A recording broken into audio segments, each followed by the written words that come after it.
First ever factory outlet Mukunda jewelleries, KPHP Somajiguda, Kothapet, Khammam. నమస్తే రమగారు. నమస్తే జయ. రమగారు, ఏకాదశి అలానే ద్వాదశి ఈ 2 రోజుల యొక్క విశిష్టత ఇది ఎట్లా అంటే ఆషాఢ శుద్ధ ఏకాదశి నాడు పడుకున్నటువంటి నిద్రాముద్రాభిరాముడైనటువంటి విష్ణుమూర్తి యోగ నిద్రలోకి వెళ్ళి ఈ ఏకాదశికి నిద్రలేస్తాడు.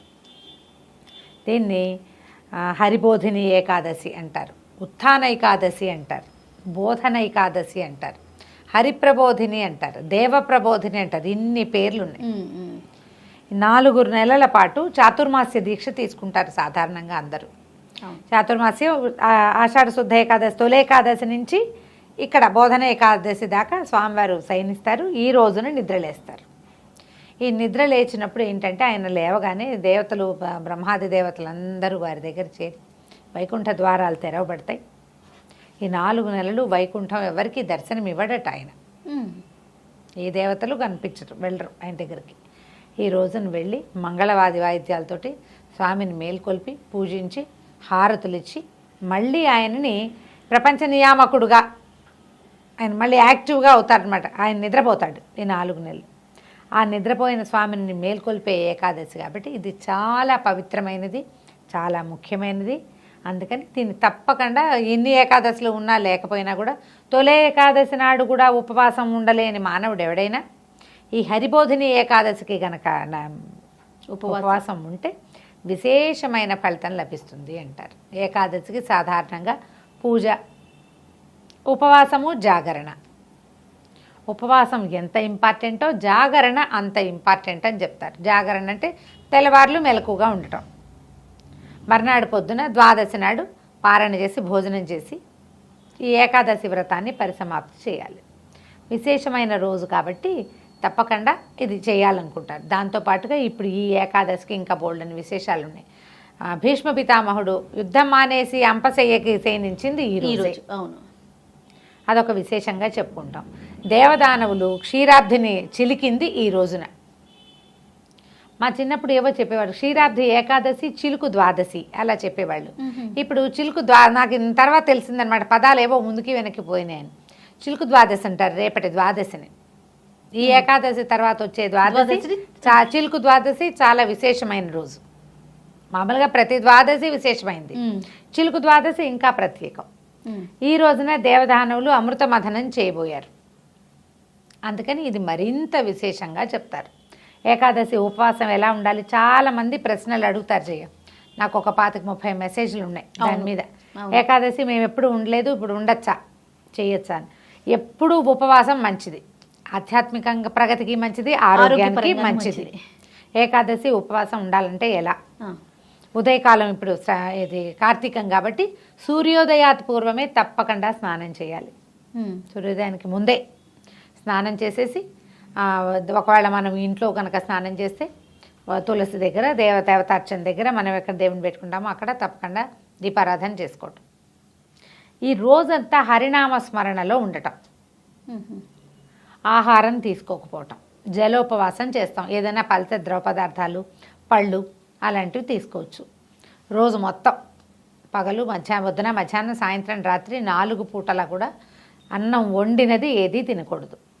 బియ్యంతో చేసినవి అసలు పనికిరావు, అన్నం పనికిరాదు. అయితే అన్నానికి భిన్నంగా చేసుకోవచ్చని బియ్యపు రవ్వతోటి మనం చేసుకుంటాము, అది చేయొచ్చని తర్వాత కాలంలో వచ్చిన అమెండ్మెంట్సే నేను కూడా చెప్తుంటాను. ఏకాదశి ఉపవాసాలప్పుడు ఇది చేసుకుందామని బియ్యపు రవ్వతో ఉప్మా ఎలా చేసుకోవాలి, తర్వాత దాని ఉప్పుడు పిండి అలాంటివి చేసుకుంటారు. అనుపానాలు లేకుండా, తాలింపులు గెలింపులు లేకుండా, కూరలు, చారులు, పులుసులు చేసుకోకుండా ఒట్టి రవ్వ ఉడికించుకుని తింటారు ఉండలేని వాళ్ళు. ఓకే, ఫలాలు అవి తిని ఉండగలిగే వాళ్ళు పళ్ళు తినేసి కొబ్బరి నీళ్ళు, తేనె నీళ్ళు అలాంటివి తాగి ఉండగలిగే వాళ్ళు ఉండొచ్చు. ఇది ఎవరెవరు చేయొచ్చు? ఆరోగ్యంగా ఉన్నవాళ్ళు చెప్తాం. తర్వాత గర్భవతులు కాకూడదు, బాలింతలు కాకూడదు, అనారోగ్యంతో ఉన్నవాళ్ళు కాదు, చిన్నపిల్లలు కాదు. ఆహారం డయాబెటీస్ అవి ఉన్న వాళ్ళైతే ఆహారం లేకపోతే ఇబ్బందులు పడతారు. అలాంటి వాళ్ళు పెట్టుకోకండి. వీళ్ళకి ఇలా అనారోగ్యం ఉంది కానీ పార్షియల్గా ఉపవాసం చేయదలుచుకున్న వాళ్ళు, ఏవైనా 2 పూట్ల టిఫిన్ తిని అన్నం తినకుండా ఉండటం కూడా ఒక ఉపవాసం. అన్నానికి భిన్నం ఏదైనా తినచ్చు 2 పూట్ల. నేను నా సంగతి తెలిసిందే కదా, ఎప్పుడు ఒకటే రకం, దాని మీద ఎంతో పెద్ద తేడా ఏముండదు. మీరు ఒక పని చేయొచ్చు, వీక్గా అనిపిస్తుంది మనకు అలా అనిపిస్తుంది అంటే ఒక గ్లాసు కాస్త గోరువెచ్చటి నీళ్ళలో తేనె వేసుకుని తాగొచ్చు. మా తోడుకోడలు వాళ్ళు నెయ్యి కూడా వేసుకుంటారు. తేనె నెయ్యి నీళ్ళు, శివరాత్రికి కూడా అంతే, వాళ్ళు నీళ్ళలో తేనె నెయ్యి కలిపేస్తారు, తీసుకుంటారు. అది చాలా హెవీగా ఉంటుంది, అది పొట్టలో చాలా మంచిదని, ఇంటెస్టైన్స్కి మంచిది ఏదో చెప్తుంటాను. అవి డాక్టర్ అవడంతో అలాంటివి కొన్ని సలహాలు చెప్తుంది అనమాట. వీక్గా అనిపిస్తున్నారు బాబీ వేసుకోండి, తేనె వేసుకోండి, నెయ్యి వేసుకోండి అంటే ఆ నెయ్యి నీళ్ళ లోపలికి వెళ్తుంది. అదొక అలవాటు, అది ఉండాలి కదా. చిలకడ దుంప కూడా తింటారు కదా, చిలకడ దుంపలు తినచ్చు, దుంపలు తినచ్చు, చిలకడ దుంప, ఆలుగడ్డలు తినచ్చు. అంటే ఉప్పు ప్రధానంగా తీసుకోకూడదన్న ఒక నియమం ఉంటుంది జయ. ఉప్పు తీసుకోకూడదు. మజ్జిగ కూడా పనికిరాదని కొన్ని చోట్ల చెప్తారు, కానీ మజ్జిగ పంచామృతాల్లో ఒకటైన పెరుగులోంచి వచ్చింది కాబట్టి దానికి తప్పు లేదని చాలా మంది దగ్గర విన్నాను నేను. పల్చటి మజ్జిగ కూడా తీసుకోవచ్చు. పళ్ళ రసాలు, మజ్జిగ, పళ్ళు, అదే మన ఫ్రూట్స్ ఏవైనా, చిలకడ దుంపలు ఉడకబెట్టుకుని తింటాము, అలా ఏదైనా చేయొచ్చు. తేలిగ్గా ఉప్మా లాంటివి కూడా ఏదైనా చేసుకుని తినచ్చు. ఏదైనా సరే మీరు ఉపవాసం శరీరానికి మంచిది, ఆత్మ కొంత ప్రక్షాళన అవుతుంది. ఆహారం మించి శ్రద్ధ తగ్గితే కొంచెం మంచిది. ఈ తగ్గిన ఆహారపు శ్రద్ధని భగవంతుడి మీద పెట్టుకోవాలి మనం ప్రధానంగా. ఈ రోజున మీరు ఏ రోజైతే ఉపవాసం ఉంటారో ఆ రోజు టఫ్ టాస్కులు ఏవి తీసుకోవద్దు, బజార్ వెళ్ళొద్దు, బయటికి వెళ్ళబోకండి, తర్వాత ఎవరింటికైనా వెళ్ళొద్దు, ఇంట్లో ఏదైనా పని చేసుకోండి, పోట్లాడద్దు, కొట్లాడద్దు, హక్కుల కోసం పోరాటాలు లాంటివి ఏవి చేయబోకండి. ఆ రోజు సాధ్యమైనంత నామస్మరణ, ఏదైనా ఒక శ్లోకం తీసుకోండి. మా ఆపదామ భర్తారం తీసుకున్నారా, మహత్తరంగా ఉంటుంది. ఒట్టిగా ఏదో ఒక శ్లోకాన్ని మీకు ఖాళీగా ఉన్నప్పుడు ఆ శ్లోకాన్ని మననం చేసుకుంటూ ఉండండి, అది చాలా ప్లస్ అవుతుంది. ఈ ఏకాదశి మొత్తం రోజంతా ఉపవాసం ఉండి రాత్రి జాగరణ కొంతమంది చేయగలుగుతారు, కొంతమంది చేయలేరు. 3 దాకా ఉంటే జాగారం సరిపోతుందని 3 to 5 పడుకోవచ్చని మొన్ననే ఎవరో ఒక పెద్ద ఆవిడ చెప్పారు నాకు. అంటే మరి ఆరోగ్యం సహకరించాలిగా, మర్నాడు ఆఫీసులకు వెళ్ళాలి, స్కూళ్ళకి వెళ్ళాలంటే ఏం చేస్తాము, అవునవును కదా. సరే మీ వెసులుబాటు, ఉపవాసం ఉండి ద్వాదశి మరుసటి రోజు పొద్దున మళ్ళీ మనం సూర్యోదయాది పూర్వమే స్నానం చేయాలి. ఇది కార్తీకం కాబట్టి స్నానం చేసి పొద్దున్నే పూజ చేసుకోవటము. తర్వాత ఏమో ఈ రోజున రెండో ద్వాదశి రోజున తులసీధాత్రి కళ్యాణం చేస్తారు. తులసీధాత్రి సమేత నారాయణ స్వామికి కళ్యాణం చేస్తారు. లక్ష్మీనారాయణ కళ్యాణం చేయటము ఈ ద్వాదశి నాటి విశేషం. ఓహో, స్వామివారి వాళ్ళ ముందు రోజు నిద్రలేచాడు, మరుసటి రోజున మహాలక్ష్మి శ్రీమన్నారాయణల కళ్యాణం జరుగుతుంది. ఇది మనకి కార్తీక పురాణంలో స్పెషల్గా చెప్తారు. తులసి విష్ణుమూర్తి ఇద్దరు ఒకరినొకరు శపించుకున్నారు. బృందాదేవి విష్ణుమూర్తి, జలంధరుడి భార్య బృంద. అవును, ఆమె యొక్క పాతివ్రత్యం నశిస్తే కానీ ఆయన యుద్ధంలో ఓడడని విష్ణుమూర్తి ఆయన భర్త రూపంలో, జలంధరుడి రూపంలో ఆమె దగ్గరికి వెళ్ళిపోయాడు. ఆమె భర్తే అనుకుంది. తన పాతివ్రత్యాన్ని మంటగలిపినందుకు శపించింది ఆవిడ, కఠిన శిలగా మారిపోమ్మని. నువ్వు ఇంత కఠినాత్ముడివి, నువ్వు ప్రపంచం కోసం చేశానని నన్ను నమ్మించద్దు, భక్తుల కోసం, ప్రపంచం అంతా జలంధరుడి వల్ల బాధపడుతోందని, ఈ తప్పు నా వల్ల జరిగినా పర్వాలేదని భగవంతుడు ఈ పని చేశాడు. నువ్వు ప్రపంచం కోసం నమ్మించద్దు, నా పాతివ్రత్యం నాకు ఇంపార్టెంట్, దాన్ని జడగొట్టావు కాబట్టి కఠినశిలగా మారిపోమంటే సాలగ్రామంగా మారిపోయాడు విష్ణువు. చిన్నినాబొజ్జకు శ్రీరామ రక్ష అని అనుకునేటువంటి మనస్తత్వం కలిగి ఉన్నవాళ్ళు చెట్లై పడి ఉంటారు. నువ్వివ్వవు, నీ నుంచి ఇతరులు తీసుకుంటారు. నువ్వు చెట్టు అయిపోమంటే ఆమె తన పాతివ్రత్యంతో పరమ పవిత్రమైన తులసి చెట్టుగా మారిపోయింది. అయితే ఈయన ఆవిడ తులసి చెట్టు, ఆవిడ స్వయంగా దహనం అయిపోయి, అగ్నిదహనం అయిపోయి తులసి చెట్టుగా మారింది. చాలా దుఃఖపడ్డాడట విష్ణుమూర్తి, తన వల్ల ఇలా జరిగింది అని చెప్పి. అందుకని ఆయనకి అత్యంత ప్రీతిపాత్రమైనది తులసి. ఆ తులసితోటి చేసే అర్చన స్వామికి స్వయంగా చేరుతుందని. ఎంత ప్రీతి అంటే కొన్ని కోట్ల కొద్దీ బంగారం వేసినా తూగని వాడు తులసి దళానికి తూగిపోయాడు స్వామి అంటారు. భక్తి, తులసి ఆ రెండు ఆయన దగ్గర పనిచేస్తాయి. అందుకని ఈ రోజున ద్వాదశి నాడు ఏం చేస్తారు, తులసి ధాత్రి, దీన్ని ఉసిరికొమ్మని ధాత్రి అంటారు. ఆ ఉసిరికొమ్మ ఏంటంటే ఉసిరి చెట్టులో ఈ నెల రోజుల పాటు కార్తీకంలో ఆయన దామోదర ప్రతిష్ఠ ఉంటుంది. అందులో విపరీతమైన జీవశక్తి ఉంటుంది ఈ నెల. ఆ జీవశక్తిలో నిలువున కింద నుంచి పైదాకా అన్ని చోట్ల విష్ణువు సర్వవ్యాపకుడు కూడా ఈ ఉసిరి చెట్టులో ఉంటాడు. అందుకని ఒక ఉసిరి కొమ్మని తెచ్చైనా ఈ తులసి చెట్టులో ప్రతిష్ఠ చేసి వీరిద్దరికీ వివాహం చేయటం, పసుపు తాడుతోటి ముడేస్తారు, పూజ చేస్తారు, పువ్వులు గివ్వులు సమర్పిస్తారు. కార్తీక దామోదర ప్రీత్యర్థం లక్ష్మీనారాయణ కళ్యాణ మహంకరిష్యే అని చెప్పుకుని సంకల్పం చెప్పుకుని మనం పువ్వులు మామూలు అష్టోత్తరం అవి ఎలా చేసుకుంటాం అట్లా నారాయణ అష్టోత్తరం, తులసి అష్టోత్తరం కూడా దొరుకుతుంది. లక్ష్మీ అష్టోత్తరంతో కూడా పూజ చేయొచ్చు. తులసికి మనకేం స్తోత్రాలు దొరకలేదని బెంగ పెట్టుకోకూడదు. తులసిలో లక్ష్మిని, ఉసిరి చెట్టులో నారాయణమూర్తిని భావించి వివాహంలాగా ఒక చిన్న క్రతువు, అది పెద్ద ఏం హడావిడిగా ఏమి ఉండదు. ఎలా చేయాలి అని కంగారు పడకండి, ఏమీ లేదు. మన దగ్గర ఉసిరి చెట్టు ఒక ఉందనుకోండి, దాని పక్కన తీసుకెళ్ళి తులసి కుండీని పెట్టండి.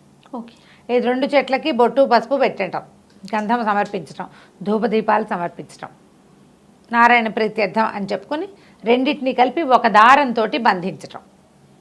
చెట్లు లేవు, కొమ్మలు తెచ్చుకుంటాం. ఈ మన రైతు బజార్ వాళ్ళంతా ఇప్పుడు ఉసిరి చెట్ల మీదే బతికేస్తారు ఒక రోజు అంతాను. ఆ కొమ్మ నిండా కాయలున్నవి అన్నేసి కాయలున్న చెట్లను విరిచేస్తే రేపొద్దున ఉసిరికాయలు ఎలాగా అనిపిస్తుంది. ఇదివరకు అక్కడొక్కళ్ళు కలిపడే వాళ్ళు చేయ. ఇప్పుడు ఈ మనం ప్రవచనకర్తలు చాలామంది అయ్యి బాగా తెలుసుకుని విపరీతంగా కుప్పలు తెప్పలుగా ఉసిరికాయలున్న కొమ్మలే అన్నీను.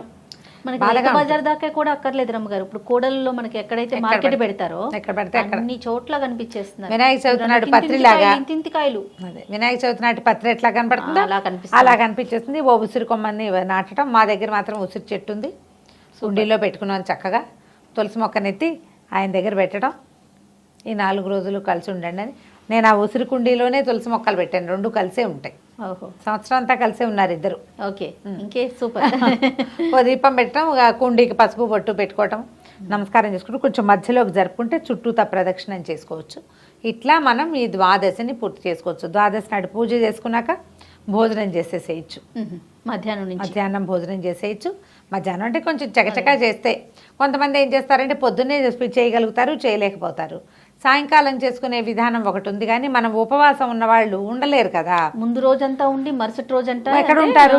అందుకని పొద్దున్నే ఈ ధాత్రి కళ్యాణం వ్యవహారం లాగించేసి లక్ష్మీ ధాత్రి కళ్యాణాన్ని అప్పుడు మనం వంట చేసేసుకోవటం, ద్వాదశి పారణ చేయటము. ఈ రోజున ఈ ఏకాదశి నిన్నటి ఏకాదశి, మర్నాటి ద్వాదశి, ఈ 2 రోజుల్లోనూ మీరు ఏ దానం ఇచ్చినా అది 1,000,000 సార్లు దానం చేసిన ఫలితాన్ని ఇస్తుంది. పెద్ద పెద్ద దానాలు చేయగలిగినా లేకపోయినా ఉసిరికాయలు, దీపాలు, తర్వాత ఏమో యజ్ఞోపవీతం, దక్షిణతో సహా యజ్ఞోపవీతాలు దానం చేసినా కూడా మంచి ఫలితం లభిస్తుంది. ఈ 2 రోజులు అత్యద్భుతమైన ఫలితాలు ఇచ్చేటువంటి దాన ప్రక్రియలు పెట్టుకోవచ్చు. మీరు కూరలు, పళ్ళు, వస్త్రాలు, చెప్పులు, దుప్పట్లు మన ఇష్టం, మన ఓపిక, మన శక్తి, మన అవైలబిలిటీ మన దగ్గర ఉండాలి. అవకాశం కూడా ఉండాలిగా. ఏది కుదిరితే అది దానం చేయండి. స్వయం పాకం ఇవ్వచ్చు. సద్బ్రాహ్మడికి ఎవరికైనా ఆయనకి కావాల్సిన వస్తువు ఏమైనా ఇచ్చి దండం పెట్టచ్చు. ఏదైనా చేయొచ్చు. ఈ 2 రోజుల్లోనూ దేవాలయాల్లో చేసే దీపారాధన, తులసి చెట్టు దగ్గర చేసే దీపారాధన కూడా విశేషమైన ఫలితాన్ని ఇస్తుంది. దాంతోపాటు ఏకాదశి, ద్వాదశిలో మన ఏకాదశి నాడు ఉపవాసం ఉంటాంగా, కార్తీక పురాణం వినండి, చదవండి, వినిపించండి తప్పకుండా. తర్వాత ఏమో ద్వాదశి నాడు కూడా కార్తీక పురాణం వినాలి, చదవాలి. ఎవరికైనా పెద్దవాళ్ళు ఉంటే మీరు చదివి వినిపించండి. మీకు మమ్మల్ని వినే అవకాశం ఉంటే చక్కగా వినండి. చక్కగా ప్రతిరోజు మనం అన్ని ఛానల్స్లో కూడా వచ్చేస్తున్నాయి కదా. 4 పూట్ల వేస్తున్నారు, పొద్దున, మధ్యాహ్నం, సాయంత్రం, రాత్రి వేస్తున్నారు. ఎవరికి ఏ సమయంలో కుదిరితే ఆ సమయంలో చేయండి. అయితే ఏకాదశి ఉపవాసానికి ఒక ప్రధాన నియమం ఒకటి చెప్తారు చేయ, అంటే ఇది మనం ఏర్పరచుకున్న నియమమే అయి ఉంటుంది. దశమి నాటి రాత్రి అన్నం తినకూడదు, టిఫినే. ఏకాదశి 2 పూటలు తినం కదా. ద్వాదశి నాడు ఉదయం భోజనం చేస్తాం. మళ్ళీ ద్వాదశి నాటి రాత్రి కూడా టిఫినే, కానీ అన్నం తినకూడదు. ఓహో, ద్వాదశి రోజు ఒక్క పూటే అన్నం తినాలి, ఒక్క పూటే తినాలి.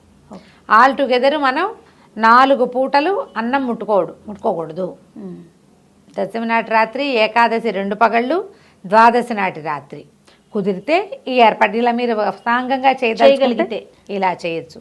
తులసి చెట్లు ఇవ్వచ్చు, ఎవరికైనా తులసి చెట్టు కూడా ఇవ్వచ్చు తాంబూలంగా. చాలా మంచి ఫలితాన్ని ఇస్తుంది. మీ ప్రయత్నం చేసుకోండి, మీకు ఎలా కుదిరితే అట్లా. తప్పకుండా. నమస్తే.